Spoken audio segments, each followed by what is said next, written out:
तो देखिए आज का हमारा टॉपिक है टाइप्स ऑफ फ्रैक्शन। अब टाइप ऑफ फ्रैक्शन में बहुत सबसे ज़्यादा बच्चे अटकते हैं और ये सारी क्लास के लिए ज़रूरी होता है, मतलब थर्ड क्लास से लेके और 10th क्लास तक या 10 से अबव जाने पर भी ये यूजफुल है। तो आज पढ़ते हैं हम टाइप्स ऑफ फ्रैक्शन पढ़ लेते हैं। तो देखिए फ्रैक्शन के बारे में पता है हमें, फ्रैक्शन होता क्या चीज़ है। तो फ्रैक्शन के बारे में तो सब जानते होंगे।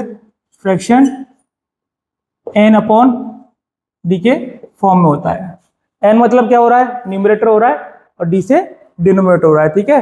अब इस प्रॉपर फ्रैक्शन में क्या होता है कि न्यूमरेटर जो होता है, न्यूमरेटर इज स्मॉलर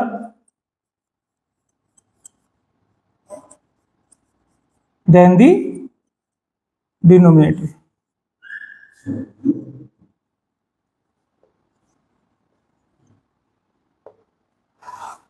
मतलब तो हमारा न्यूमरेटर जो होता है वो डिनोमिनेटर से अगर छोटा होता है तो उसे क्या बोलेंगे हम, प्रॉपर फ्रैक्शन बोलेंगे, ठीक है। अब कुछ एग्जांपल लिख लेते हैं यहाँ पे। एग्जांपल के बारे में बात करें तो एग्जांपल जैसे 2/7 है ना, 6/9 एक्सेट्रा, ठीक है। इतना आगे समझ में। देखिए सेकंड टाइप देखते हैं फ्रैक्शन का, इसे बोलते हैं हम इम्प्रॉपर फ्रैक्शन। अब इम्प्रॉपर फ्रैक्शन में क्या होता है कि जो न्यूमरेटर जो होता है वो डिनोमिनेटर से बड़ा होता है।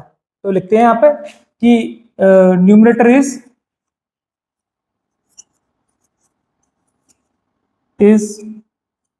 Greater than it's denominator.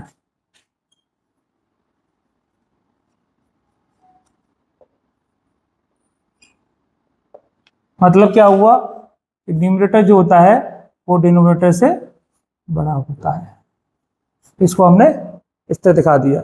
अब कुछ एग्जांपल लिख लेते हैं। तो एग्जांपल में जैसे जैसे 15/7, 8/3, ये सारे क्या हैं, ये इम्प्रॉपर फ्रैक्शन की कैटेगरी में आते हैं, ठीक है।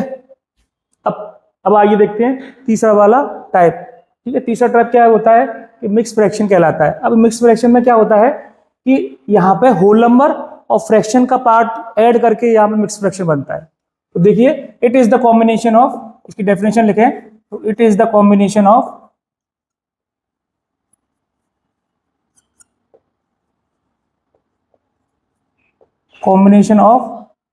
अ होल नंबर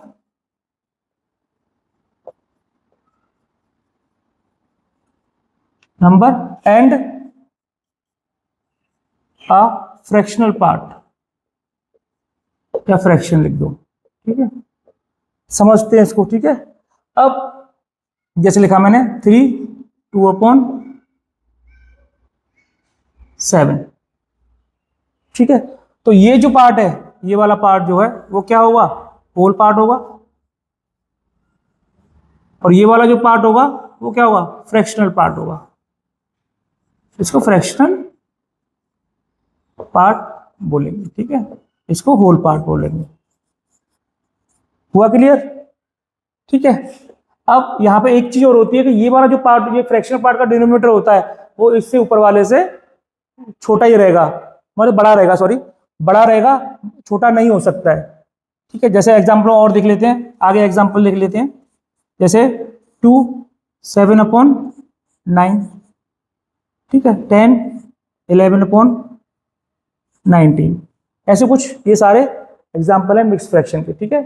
देखो सब में क्या हो रहा है, यहाँ पे डिनोमिनेटर क्या बड़ा है इसके न्यूमरेटर से, दिख रहा है। अगर ये ऊपर वाला न्यूमरेटर बड़ा होता और डिनोमिनेटर छोटा होता तो एक बार और डिवाइड चला जाता। जैसे मान लेते हैं मैंने ये लिखा 3/6/5।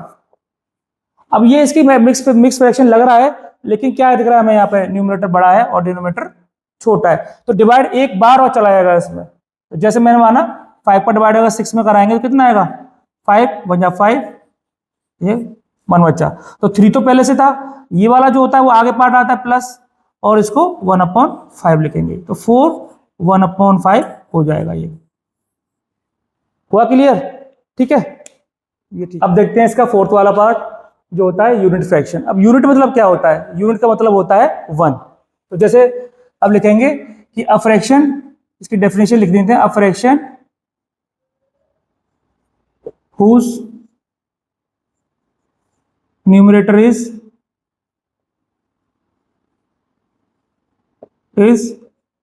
1 लिख देते हैं और पीछे 1 लिख दो, कंफ्यूज ना होना है, ठीक है। यूनिट फ्रैक्शन में हमेशा उसका न्यूमरेटर जो होता है उसका वो 1 होता है। जैसे एग्जांपल में अगर देखें तो एग्जांपल में जैसे 1/5, 1/10 या फिर 1/11, ये सारे क्या हैं, ये यूनिट फ्रैक्शन के एग्जांपल हैं, ठीक है। अब देखते हैं इसका फिफ्थ वाला टाइप, ये है लाइक फ्रैक्शन। लाइक मतलब क्या होता है, लाइक मतलब एक जैसे। तो अगर किसी भी फ्रैक्शन के अ फ्रैक्शन whose denominator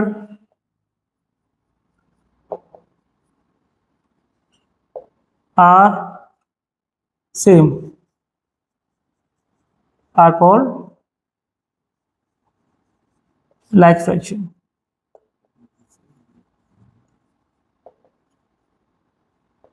मतलब जैसे हमारे पास बहुत सारे फ्रैक्शन दे रखे हैं, हमें पता करना है कि ये कौन कौन से लाइक फ्रैक्शन है, कौन कौन से अनलाइक फ्रैक्शन है। तो एग्जांपल में देखते हैं, जैसे 2/7, 5/7, 8/7, 11/7।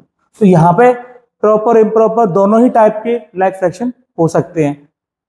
कंडीशन क्या है कि डिनोमिनेटर सेम होना चाहिए किसी का भी, मतलब जितने सारे फ्रैक्शन लेंगे सबका डिनोमिनेटर सेम होना चाहिए। चलिए अब इसका 6 वाला पार्ट देख लेते हैं, टाइप देख लेते हैं, सॉरी। तो इसका 6 वाला टाइप क्या है, अनलाइक फ्रैक्शन। अब देखो अनलाइक मतलब क्या हो रहा है, जो एक से ना हो। तो ऐसे फ्रैक्शंस मतलब फ्रैक्शंस whose denominators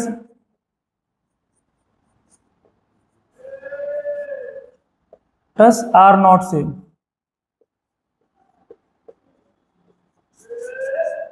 इसका मतलब क्या हुआ, ऐसे फ्रैक्शंस जिनके डिनोमिनेटर्स डिफरेंट हो। जैसे एग्जांपल में देख लेते हैं, जैसे 8/7, 9/10, ठीक है, या 11/5, ठीक है। इसमें भी प्रॉपर और इम्प्रॉपर फ्रैक्शन हो सकते हैं। ये कोई जरूरी नहीं है कि इसमें इम्प्रॉपर ही हो या कोई जरूरी नहीं है कि प्रॉपर ही हो, दोनों ही हो सकते हैं, ठीक है।